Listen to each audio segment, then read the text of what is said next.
Welcome to the Workplace Wellbeing Essentials Series. I'm Mari Ryan. I'm the CEO and founder of Advancing Wellness. It's my pleasure to welcome you today to this expert interview where we explore topics that impact employee well-being. My guest today is Anthony Calderon.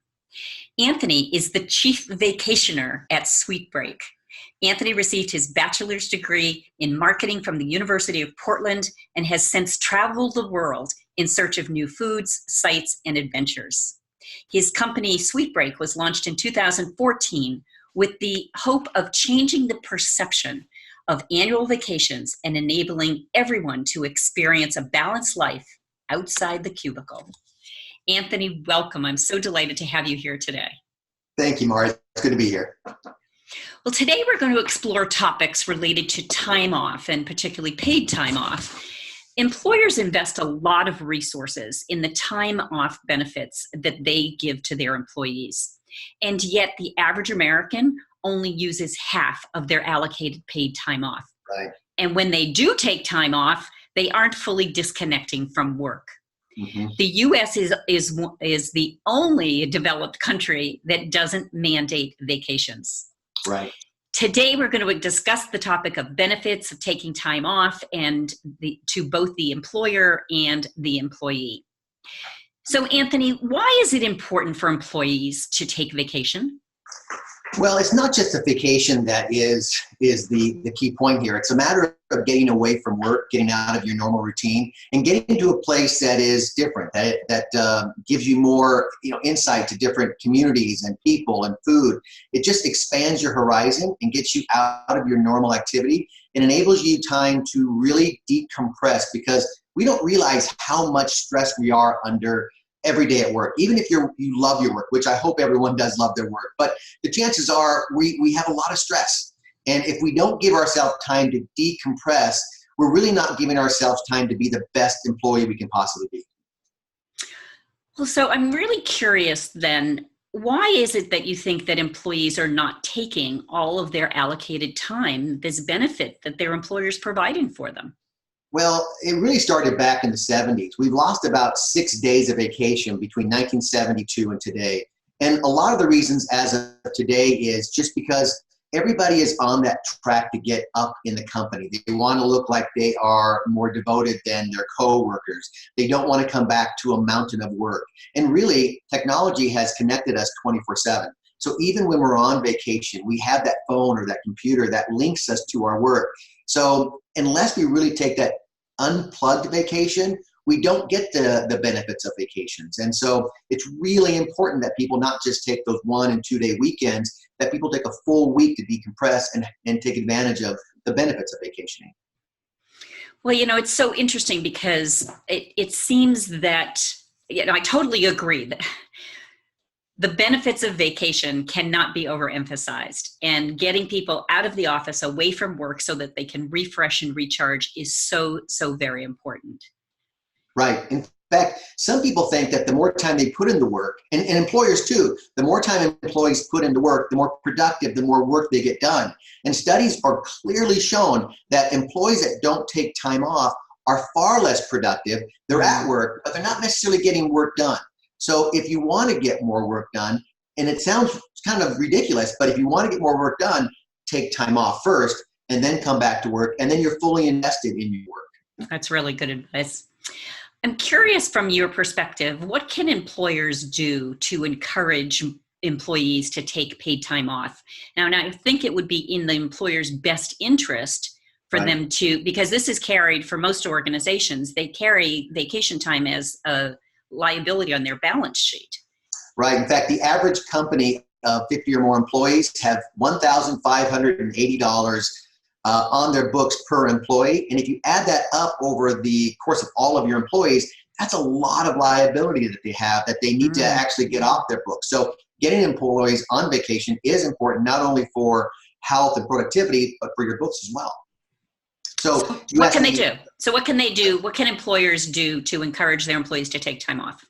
Well, the top 3 reasons that employees don't take vacations all have to do with their employer. And that is they're fearful of coming back to a mountain of work. And that's true for everybody. They don't want to take a week off because they'll come back to 600 emails and 6 months of work to catch up on. The second thing is they're afraid that they're not going to look as devoted as their coworkers. And then the third is they want that promotion. They want to get up there and rise to the top. So employers have to do more than just offering vacation. They have to actually go in there and encourage vacations, have programs set up so that employees can shadow other employees, so that when one employee is on vacation, the other employee can take care of the major parts of that person's work. And so that when they come back, they don't feel so bad, or they don't feel so overwhelmed, I should say. And then, of course, if an employer actually, and this is the word I love to use for employers, is that they have to go beyond encouraging and they have to celebrate vacations. They have to really go above and beyond and say, we want you to go on vacations, and here's why you need to go on vacations. Because no matter how much an employer kind of offers vacations, unless they truly celebrate it, employees often feel like, my employer really doesn't want me to go on vacation, or middle management is kind of forcing their employees to work a little bit longer hours. And so it really has to come across the entire company and really feel like, hey, you want to go on vacation, you need to go on vacation. Well, I think it would also be important for the leaders of the organization to role model this behavior. Would you think? Right. In fact, we have a company that before the CEO takes a vacation, he actually sends an email out to all of our employees and says, I'm going on his last vacation was a family wellness vacation. So he labels the vacation so that employees understand why they're going on vacation. And he has told people, I don't want to be called. I'm not going to do any work while I'm on vacation. So that if he sets that standard for him, then hopefully the employees will set the standard for them as well. And then it's even better is upon his return, he sends an email out to the employee and saying, I am back on vacation.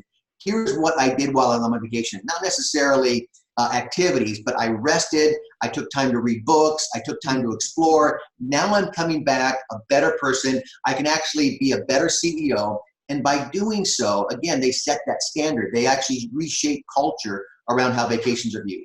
That's exciting. Yeah, it's so important for that, for managers and leaders to be able to role model this behavior. Right. And it's really the hardest thing to do, because even I have time. I mean, I believe in this fully. And I've been doing it for a lot of years, but even I find myself thinking, I've got a lot of work to do right now and I should take my vacation.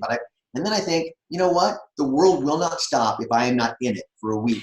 And so I move aside and I do it and I come back, and sure enough, the world is still spinning, my company is still running, and I'm a rested, better person. Well, that's great. That's great. I'm seeing many more employers these days move to what they're calling unlimited vacation or open vacation policies, where they, take that item off the paycheck that shows how many accrued days you've got and give more opportunity, potentially more opportunity for employees to take time off. I'm curious from your experience and your perspective, is this a better approach, a worse approach? And, what is your, is it even working? What's your thoughts about this? Well, it's an approach. I'm not saying it's a good approach or a bad approach. The problem is a lot of employers, they see these shiny new pennies and they say, okay, let's put this into my company. But unless they really back it and they put a program together to encourage that, then really unlimited vacation becomes almost more difficult to use than if you have a standard vacation. So we've seen about really more than 50% of the companies that initiate it, over the course of 1 or 2 years, they discontinue it because employees are actually taking less vacation than they were before. Wow, that's actually very interesting. One of my clients did this, and partly it was a financial move because they took the liability off the balance sheet, but they paid everybody out. They paid that amount out to everyone, and the perception by many of the workforce was that they actually had a benefit that was taken away from them, even though that wasn't true. It wasn't the truth. They could take literally as much time as they wanted. And so it was that perception, and it didn't fit with the culture of the organization at the time they did it. And that's just it, what you said there, the culture of the organization. If the culture of the organization doesn't back the unlimited vacation policy, then all it's going to do is just sit there. People are going to be confused by it. And when people get confused, they get nervous, they get scared. And so they end up not doing anything at all with it. And that becomes more of a problem. That's very interesting. How, you're talking about how people are getting away and being able to rest and recharge. So does that mean that staycations aren't a good thing? What's your thought about staycations? Staycations. Staycation is a great new term, right? The problem with staycations, I'm not saying they're not good, because I do my own staycations. I live in Phoenix, and so I go into Scottsdale a lot during the year and just spend a weekend there in that little staycation. The thing with the staycation is, unless you get out of your normal activities, so if you're home doing a staycation, you're still in your own environment. You're not learning new cultures. You're not eating new foods or meeting new people. So you're not really getting the benefits. There's so many health benefits to an actual vacation that staycations just don't have, simply because you're not outside of your environment. So are they as good as a vacation that's away? Absolutely not. Do I recommend them? Absolutely, as long as they don't take over for your actual vacation. Yeah. Okay. That's actually really good advice. That's great. Yeah. So I'm curious, other thoughts or other advice for employers in terms of paid time off and vacations, and what they can do to encourage their workforce?